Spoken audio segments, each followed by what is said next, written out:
하나님의 말씀은 누가복음 1장 5절에서 우리 18절 말씀 한 절씩 우리 교독하도록 하겠습니다.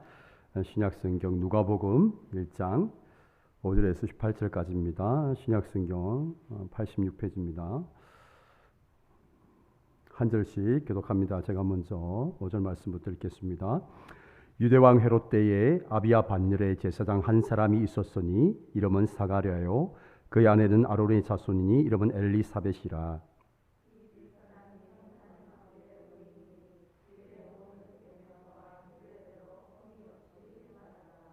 엘리사벳이 잉태를 못함으로 그들에게 자식이 없고 두 사람의 나이가 많더라.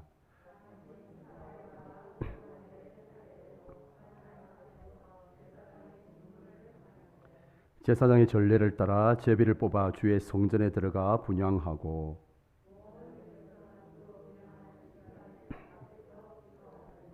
주의 사자가 그에게 나타나 향단 우편에 선지라. 천사가 그에게 이르되 사가랴여 무서워하지 말라. 너의 간구함이 들린지라. 내 아내 엘리사벳이 네게 아들을 낳아주리니 그 이름을 요한이라 하라.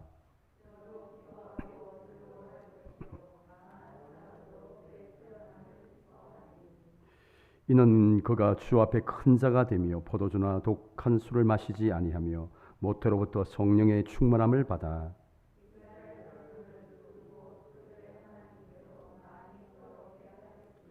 그가 또 엘리야의 심령과 능력으로 주 앞에 먼저 와서 아버지의 마음을 자식에게 거스르는 자를 의인의 슬기에 돌아오게 하고 주를 위하여 세운 백성을 준비하리라.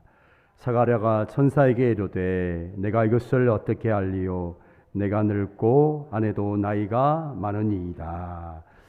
아멘. 우리 사랑하고 축복합니다.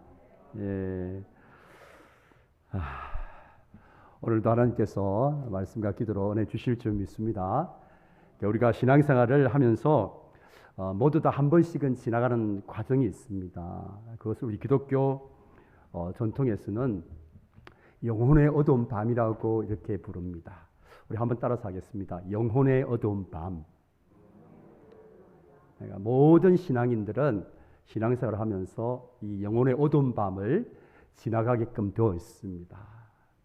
믿음이 좋은 사람이든 믿음이 없는 사람이든 믿음이 좋은 사람은 자신의 상태를 정확하게 인식하고 있고 또 믿음이 없는 사람들은 자신의 상을 정확하게 인식하지 못하는 차이가 있을 뿐이지 모든 사람들은 다 이 영적인 침체, 영혼의 어두운 밤을 지나가게끔 되어 있습니다. 그래서 이런 영적인 침체 때, 이 영혼의 어두운 밤을 지나갈 때 믿음의 사람들이 느끼는 가장 큰 고통이 있습니다. 그 고통이 뭔가 하면 하나님의 침묵과 하나님의 부재예요.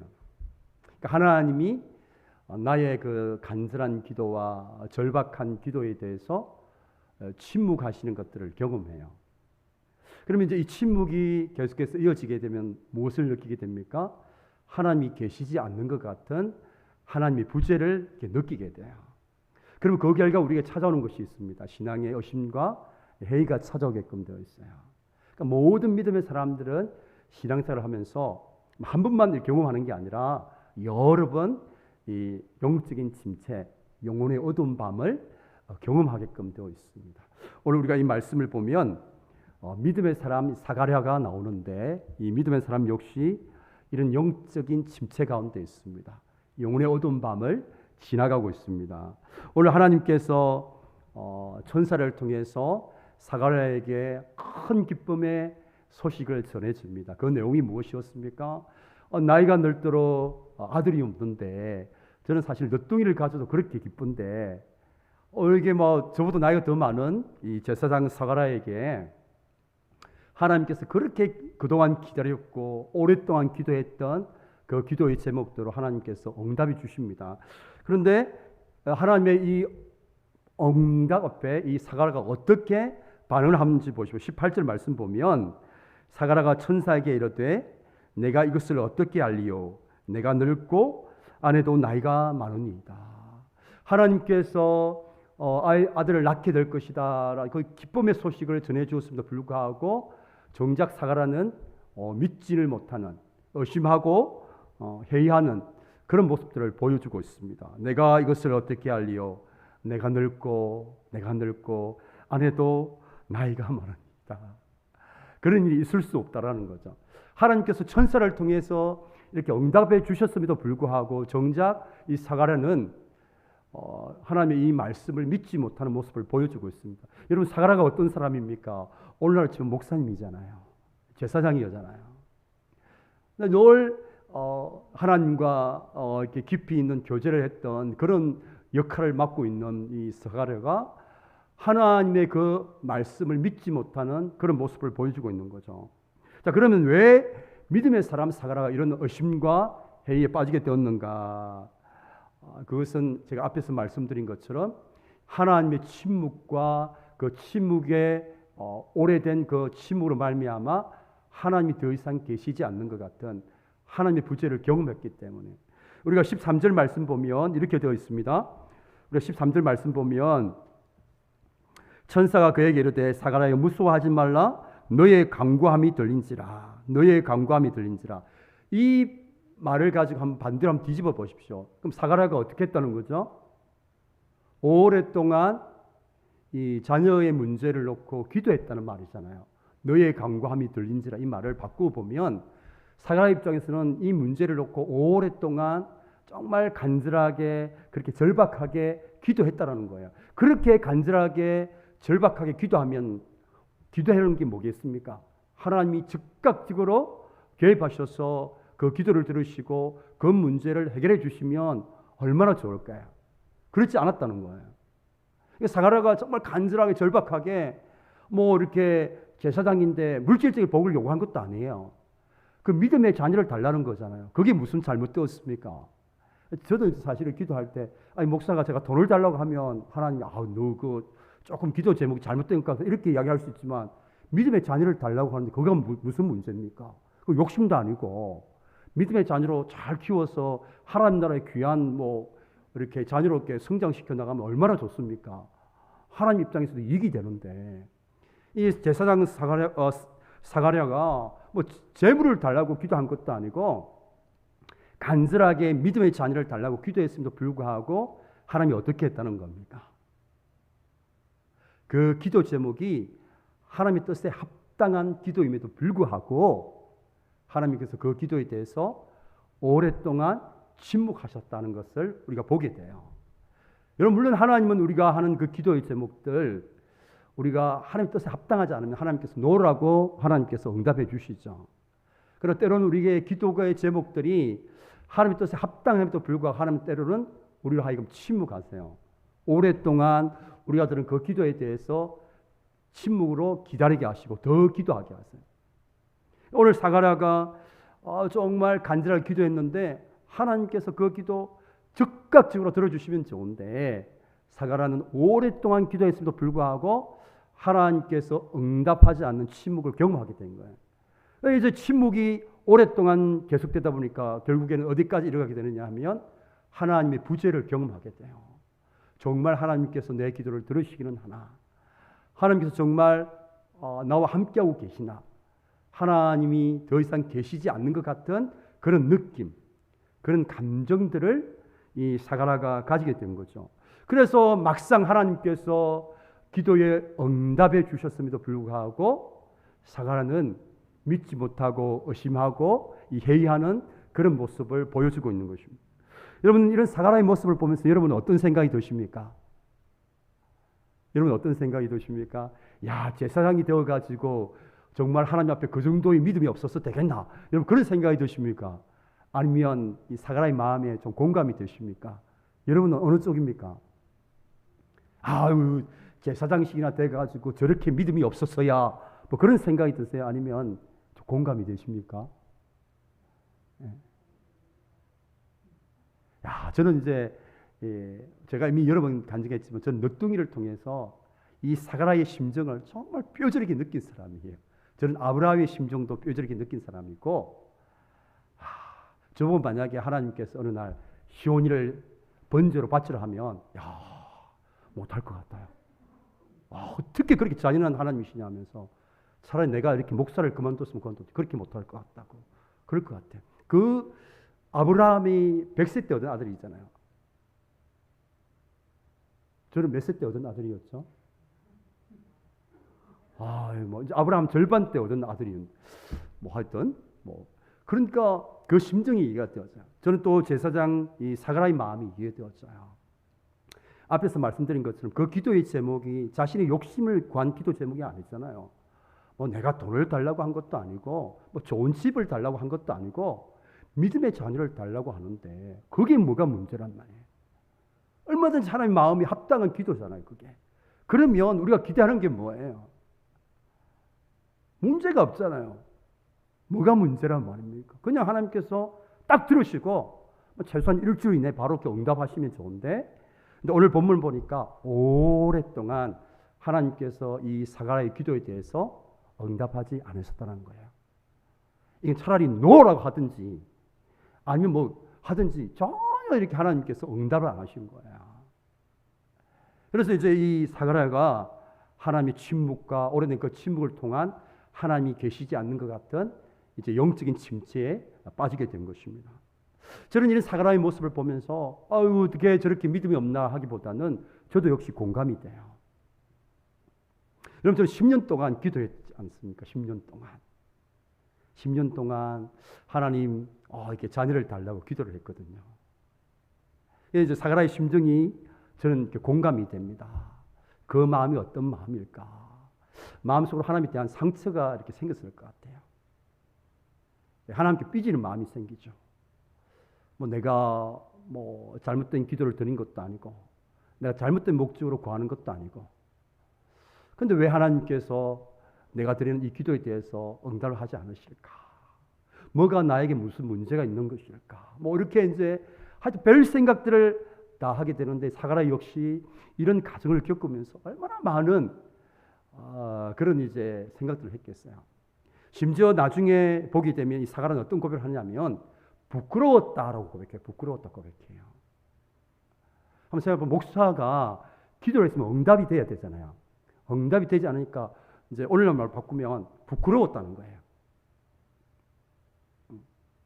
그렇게 부끄럽게 느꼈다는 거죠. 그게 사가랴의 심정이 그렇게 나와 있는 거죠. 저는 아마 우리가 많은 분들이 이 사가랴의 모습들을 보면 특별히 이제 믿음의 사람들은 많이 공감하실 것 같아요. 왜냐하면 사실은 저와 여러분을 포함해서 모두가 특별히 믿음의 사람들이 이런 사가랴와 같은 그런 경험들을 많이 하잖아요. 우리가 신앙으로 살아도 우리 인생에 이제 어려움들을 만나게 되죠.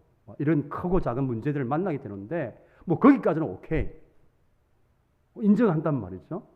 그러면 우리가 기대하는 건 뭐게? 우리가 믿음이 좋은 사람들이니까 뭐 우리가 뭐 세상 사람들처럼 또 뭐 신앙이 어려가지고 믿음으로 살아도 어려움이 생기면 안 된다. 이 정도는 아니잖아요. 우리 수준이 다 공감한단 말이에요. 믿음으로 살아도 뭐 어쨌든 크고 작은 어려움들을 만날 수 있다. 인정한단 말이에요.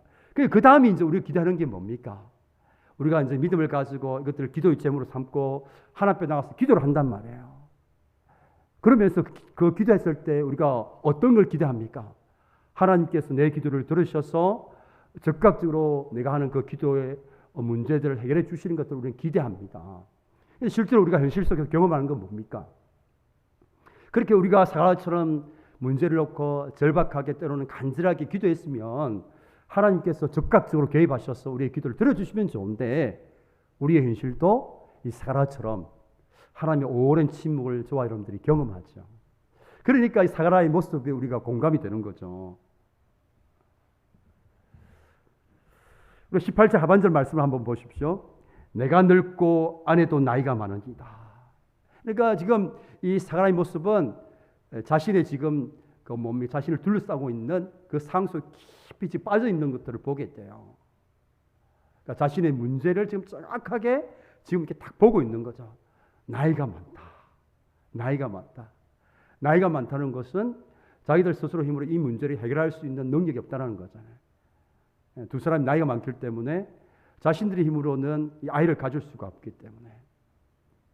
그러니까 철저하게 지금 이제 자신의 그 현실 속에 자신의 상수 속에 깊이 빠져 있는 함몰되어 있는 이 사가랴의 모습을 보게 돼요.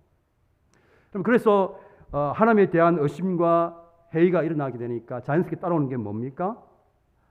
자신을 둘러싸고 있는 그 상황 속에 깊이 지금 빠져 있는 거죠. 그러니까 현실 속에 깊이 지금 빠져 있는 거예요. 그러니까 믿음의 사람 사가라고 한 정도면 그 속에서 하나님을 바라볼 수 있어야 되는데 하나님을 바라보지 못하고 자기의 현실 속에 깊이 빠져 있는 그런 모습을 보여주게 됩니다. 그러면서 이제 그 상황 속에 깊이 빠져 있는 이 사가라의 모습이 뭡니까?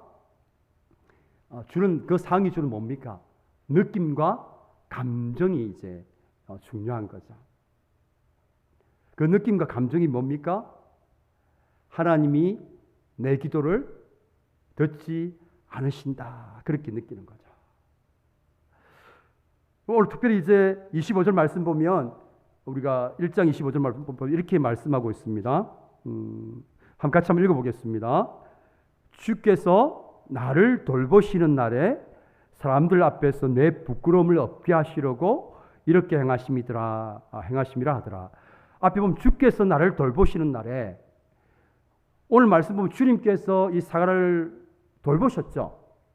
우리가 성경을 통해서 알고 있습니다. 결론을 이미 알고 있으니까.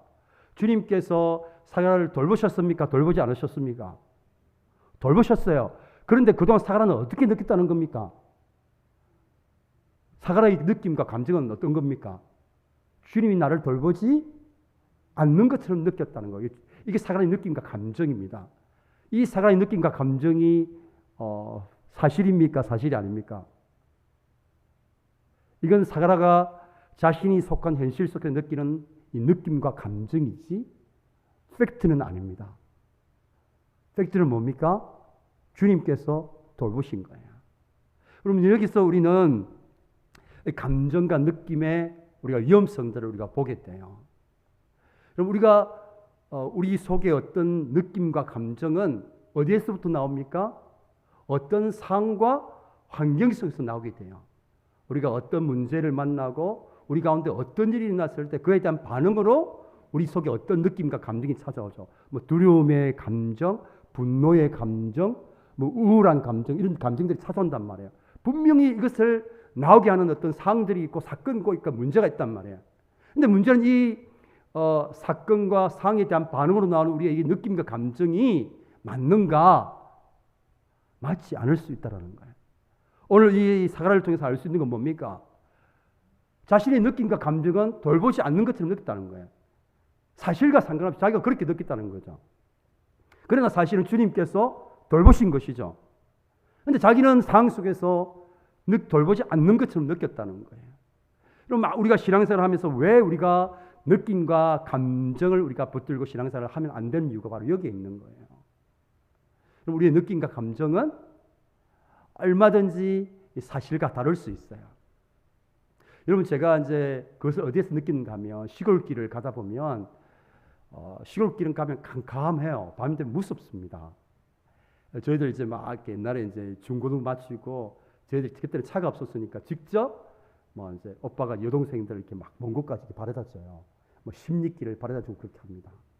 가다 보면 뭐 산길도 나타나고 무덤도 있고 저희들 무덤에 앉아서 이야기도 나누고 그렇게 갑니다. 근데 이제 갈 때는 괜찮아요. 그래도 남자니까 그죠? 여동생 바래다 주는데 용기가 나잖아요.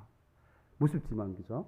근데 좀 당연히도 안 그렇습니까? 그죠? 막 시골에 자랄 때 사실 겁이 나지만 남자니까 그래도 막 가는데 올 때는 혼자 오잖아요.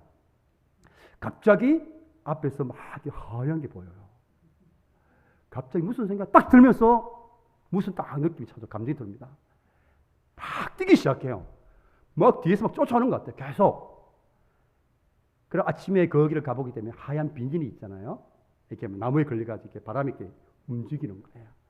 제가 이제 그걸 뭡니까 귀신으로 느끼고 제 속에 두려움과 무서움의 감정과 느낌이 나는 거예요. 근데 사실은 아니죠. 사실은 귀신이 아니고 하얀 비닐이에요. 그럼 우리의 느낌과 감정은 나쁜 게 아닙니다. 소중한 거예요. 하나님이 우리에게 주신 영혼 속에는 뭐가 있습니까? 지성도 있고 감정도 있고 의지도 있어요. 이게 우리 인격의 세 가지 요소잖아요. 우리 영혼 속에 하나님의 형상을 따라 지음받은 우리의 영혼은, 우리의 인격은 지성이 있고 감정이 있고 의지가 있단 말이에요. 그런데 죄로 인해서 우리의 이 영혼이 어떻게 되었습니까? 오염이 됐잖아요. 원래 하나님께서 우리를 지으셨을 때는 다른데 우리가 죄로 인해서 우리가 타락한 이후로 우리의 지성도 문제가 생기게 되고, 그러니까 우리 인격 전체에 이제 손상이 왔으니까 지성과 감정과 의지에 손상이 왔어요. 그러니까 우리의 의지가 뭡니까? 완벽하지 않잖아요. 작심삼일. 아우 정말 오늘 목사님 말씀 듣고 아우 정말 내가 이제 느낌과 감정을 신뢰하기보다는 말씀을 신뢰해야지라고 결심했지만, 예, 또 이제 어떤 상황이 오게 되면 내 느낌과 감정에 이제 이것에 붙들려 가지고 신앙생활을 하게 하죠. 그러니까 우리의 의지가 원래는 이러지 않았는데 죄를 짓고 난 이후에 완벽하지 못하죠. 우리의 감정 역시 마찬가지입니다. 우리의 지성도 마찬가지예요. 죄로 인해서 우리는 우리 스스로 하나님을 알 수 없는 존재가 됐어요. 우리 권사님 기도하셨지만 우리 속에 있는 성령의 역사가 아니면 우리는 하나님을 찾지도 아니하고 하나님을 이렇게 앞에 데려다 놔도 하나님이 어떤 존재인지를 알지를 못해요. 전적으로 타락한 존재이기 때문에. 그러니까 마찬가지로 우리의 감정도 완벽하지가 않은 거죠. 그래서 우리가 우리의 느낌과 우리의 감정을 가지고 신앙생활을 하면 그만큼 잘못되기가 쉬운 거죠. 그래서 하나님께서 우리에게 말씀을 주셨어요. 말씀을 통해서 우리가 말씀을 통한 신앙생활을 하기를 원하시는 거죠. 이런 느낌과 자신의 감정을 의지하면서 신앙생활을 하면 거기에서는 믿음이 나오지 않습니다. 자신의 감정과 이 느낌을 가지고 신앙생활을 하게 되면 대부분 이 현실에 함몰돼요. 자신을 둘러싼 문제사항에 빠져들어요. 그것밖에 보이지 않습니다. 그리고 그것이 전부인 것처럼 느껴지지 이 현실 너머의 믿음의 세계를 보지 못하는 거죠. 이 현실 너머의 우리의 삶을 이 문제를 통해서 하나님의 뜻 가운데로 이끌어 가시는 하나님의 그 손길을 우리가 보지 못하는 거예요. 이 사가랴처럼 거듭 자신의 이 현실에 딱 매여 있는 거죠. 나이 많고 우리의 능력으로 할 수 없는 자신의 문제사항에 딱 갇혀 있는 거예요. 거기에서는 뭡니까? 더 이상 소망이 나오지 않습니다. 믿음이 작동될 수가 없어요. 믿음이 발휘될 수가 없어요. 현실만 보이고 현실 너머에 있는 믿음의 세계를 볼 수가 없습니다. 오늘 사가랴가 그런 모습을 보여주고 있잖아요. 그래서 저와 여러분이 신앙생활을 할 때 이 어떤 상황이 주는 느낌과 감정을 우리가 신뢰하면 안 됩니다. 무엇을 신뢰해야 됩니까? 말씀을 신뢰해야 돼요. 말씀을. 그러니까 사가랴는 어떻게 느꼈습니까? 주님께서 내 기도를 듣지 않는 것처럼 느꼈어요. 자신의 느낌과 감정이죠. 주님께서 나를 돌보지 않는 것처럼 느꼈고 그렇게 감정을 가졌어요. 자신의 느낌과 감정이고 그 느낌과 감정을 가지고 신앙생활을 하면 뭐가 보입니까? 자기가 현실이 볼 밖에 없죠. 믿음이라는 게 작동될 수가 없어요. 그러니까 하나님께서 정작 응답해 주셨음에도 불구하고 믿지 못하는 그런 모습을 보여주고 있는 거죠. 여러분, 우리가 정말 신앙생활을 하면서 상황과 환경이 주는 느낌과 감정을 우리가 신뢰하면 안 됩니다. 우리가 하나님의 말씀을 신뢰하고 말씀을 붙들 때 거기에서 우리의 믿음이 나오는 거예요. 거기에서 우리의 소망이 나오는 거예요. 우리의 느낌은 뭡니까? 때로 우리가 하다 보면 하나님 우리와 함께하지 않는 것처럼 느껴져요. 우리 느낌과 감정이. 그런데 우리 느낌과 감정이고 말씀은 뭐라고 이야기합니까? 내가 세상 끝날까지 너희와 항상 함께하리라 약속했었단 말이에요. 우리 그 말씀을 우리가 신뢰하고 그 말씀을 붙들어야 되죠. 내 느낌은 지금 내 상황을 보면 하나님께서 함께하시지 않는 것처럼 느껴져요. 그건 내 느낌과 감정이고 하나님의 말씀은 뭡니까? 함께하는 거예요. 내 느낌과 감정은 뭡니까? 하나님께서 내 기도를 듣지 않는 것처럼 느껴져요. 근데 하나님의 말씀은 뭡니까? 우리의 기도를 들으신다라는 거예요. 이게 주님의 말씀이죠. 우리가 말씀을 보면 인도하심에 대한 수많은 약속, 우리의 삶을 선하게 인도하고 계신다고 말씀하고 계시잖아요. 근데 우리는 이 상황 속에서 하나님이 우리의 삶을 인도하시지 않는 것 같은 그런 느낌을 가진단 말이에요. 우리 자녀들 막 이렇게 우리가 이제 키워보면 자녀들이 어떤 진로를 선택하는 문제에 있어서도 하나님께서 우리가 기도하잖아. 우리가 하나님 우리 자녀의 길을 선하게 인도해달라고 기도하면서 막상 저 현실을 보면 이 아이가 막 자기가 어디를 가야 될지 몰라서 막 헤매고 막 있는 모습 보면 속 터지잖아요. 그죠? 막 우리는 기도했는데 그러다 보면 이제 우리가 뭡니까? 하나님의 인도하심에 대한 이제 의심과 회의가 생기고 우리 느낌과 감정은 인도하지 않는 것처럼 느껴지죠. 그걸 붙들면 어떡합니까? 그 현실에 깊이 이제 빠지게 돼요. 하나님이 우리의 삶을 인도하시죠.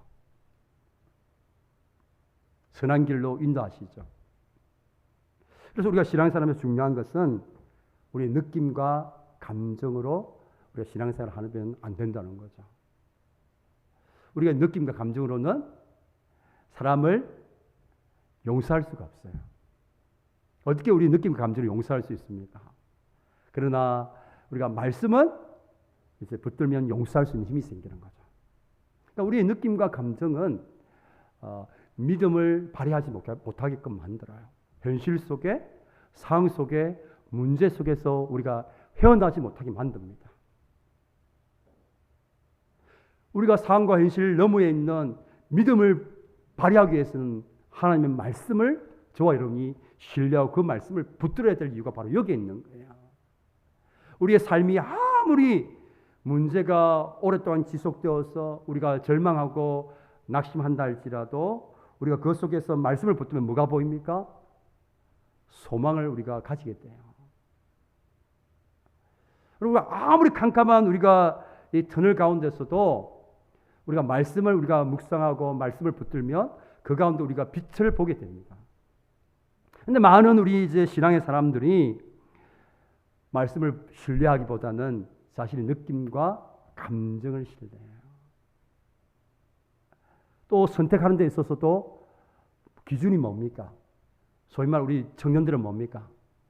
자기 보기에 좋으면 좋은 거예요. 제가 이제 이렇게 막 청년들 보면 특별히 이제 자기 배우자를 구할 때 제가 볼 때는 아니에요. 뭐 딱 보면 알잖아요. 사람들 많이 만나보고 아유 저거 아닌데 하는데 얘가 하는 말이 목사님 저는요 그 자매가 좋아요. 이렇게 해서 선택해요. 그 결과는 어떻게 할까요? 힘들죠. 제가 이제 그렇게 해요.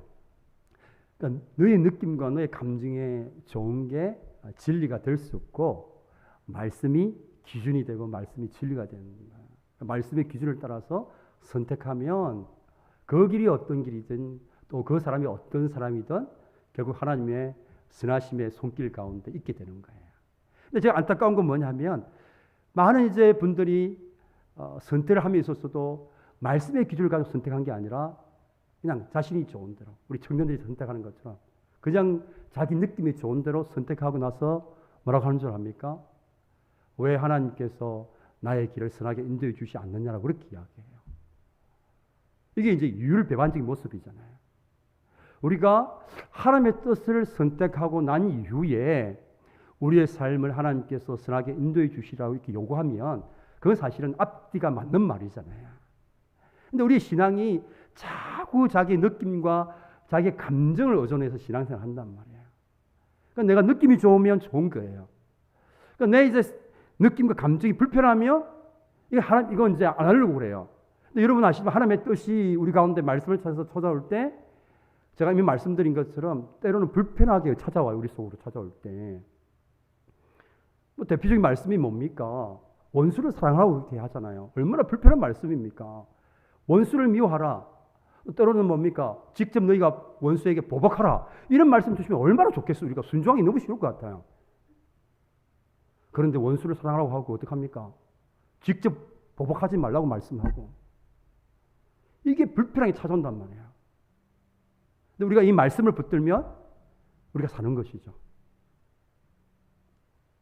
오늘 우리가 다시 한번 우리의 삶 가운데 여러분 우리가 살면서 여러 가지 상황들을 만나고 여러 가지 크고 작은 문제들을 만나잖아요. 그럴 때만 우리 속에 딱 그 반응으로 찾아오는 게 뭡니까? 어떤 감정들, 어떤 느낌들이 찾아와요. 그 느낌과 감정을 우리가 신뢰하고 그것을 붙들면 어떡합니까? 망하는 길이에요. 망하는 길. 정말 우리가 하나님의 은혜 가운데 있기 위해서는 말씀을 신뢰하고 말씀을 붙들어야 돼요. 그러니까 우리 삶 속에서 느낌과 감정이 역사하면 안 되고 뭐가 역사해야 됩니까? 말씀이 역사해야 돼요. 그럴 때 말씀의 열매가 우리 삶 속에 맺어지게 돼요. 우리 속에 느낌과 감정이 역사하면 어떤 열매가 맺어지겠습니까? 느낌과 감정의 열매가 맺어져요. 여러분, 우리가 우리 속에 분노의 감정이 든단 말이에요. 그 분노를 가지고 우리가 선택하면 당연히 뭡니까? 분노의 열매가 맺혀지죠. 그래서 오늘도 우리가 정말 기도하는 가운데 다시 한번 우리의 신앙생활을 한번 점검해 봤으면 좋겠습니다. 나는 정말 느낌과 감정을 신뢰하면서 신앙생활을 하고 있는지, 아니면 말씀을 신뢰하고 말씀을 붙들며 신앙생활을 하고 있는지 여러분 한번 점검해 보시고, 우리의 삶 속에서 우리가 정말 하나님의 뜻 가운데 있기 위해서는 말씀을 신뢰하고 말씀을 붙들어야 돼요.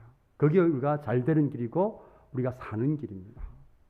이렇게 한번 극단적으로 이야기해 보면, 우리의 느낌과 감정을 우리가 신뢰하고 그 느낌과 감정을 따라서 선택해서 어떤 좋은 결과가 나왔어요. 여러분, 그것을 복이라고 절대 생각하시면 안 돼요. 그건 복이 아니고 거의 이제 100% 잘못되기 쉬운 것입니다. 우리가 반대로 말씀대로 우리가 선택하고 이렇게 말씀을 붙들고 했는데, 당장 어떤 뭔가 우리가 원하는 어떤 모습으로 어떤 결과들이 주어지지 않았어요. 그러면 그것이 잘못된 것인가? 그것이 뭔가 이제 복을 받지 못한 것인가? 그렇지 않습니다. 여러분, 우리 주님께서 십자가를 앞두고 우리 주님의 느낌과 감정은 뭡니까? 십자가 지지 않는 거죠. 그 느낌과 감정대로 했으면 어떤 일이 일어났을까요? 저와 여러분들은 이제 여기 앉아 있을 수도 없는 거죠. 그리고 우리 주님께서 느낌과 감정대로 하지 않고 무엇대로 했습니까? 하나님 말씀대로 했어요. 말씀대로 순종했는데 당장 결과가 뭡니까? 십자가에 달려 돌아갔어요. 그리고 말없는 고난을 겪었었어요.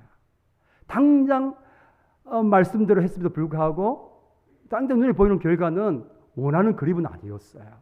그러나 조금 지나니까 그 하나님 아버지 그 뜻 앞에 순종한 그 결과가 얼마나 놀라운 결과, 풍성한 결과를 가졌는지 우리가 보고 있잖아요. 사랑 우리 평강의 가족 여러분, 우리가 당장 눈에 보이는 결과를 가지고 일희일비하지 마시고, 중요한 것은 내가 하나님의 말씀을 가지고 선택하고 내 삶이 하나님의 말씀 안에 있으면 그것은 잘 되는 길입니다. 그것이 정말 잘 되는 길이에요. 저와 그러한 삶을 살아갈 수 있기를 주님의 이름으로 축복합니다. 우리 오늘 한번 또 찬양하면서 같이 한번 기도했으면 좋겠습니다.